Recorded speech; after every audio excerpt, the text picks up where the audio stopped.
ये ब्रिटिश सैनिक जर्मन खाई से बाहर दौड़ पड़ा। ब्रिटिश पक्ष ने तुरंत उस पर कवर फायर करने का आदेश दिया। सैनिक पहले से ही बहुत करीब था। अचानक एक गोला गिरा और सैनिक गायब हो गया। सैनिकों ने अपने हथियार समेटे और जो कुछ हुआ था उसे युद्ध क्षेत्र में एक छोटा सा प्रकरण माना।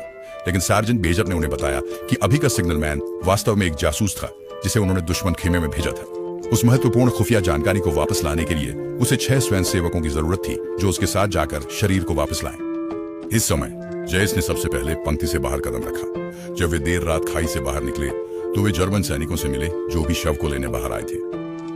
फायरिंग से होने वाली अनावश्यक मित्रघात से बचने के लिए दोनों पक्षों ने मौन रूप से अपने हथियार रख दिए, कुल्हाड़ियां निकाल ली और फिर एक मौन युद्ध शुरू किया। हालांकि युद्ध के अंत में गिरे हुए जेस को बचाने के लिए सार्जेंट मेजर ने बिना संकोच अपनी पिस्तौल निकालकर दुश्मन को मार गिराया। लेकिन गनशॉट्स ने जल्दी ही दोनों पक्षों का ध्यान आकर्षित कर लिया।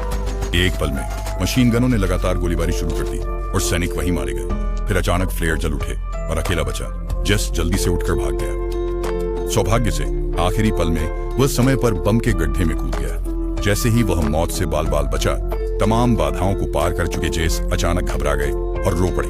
लेकिन तभी संकेत कर्मी ने उसे पुकारा और उसने तुरंत अपना सिर घुमाया।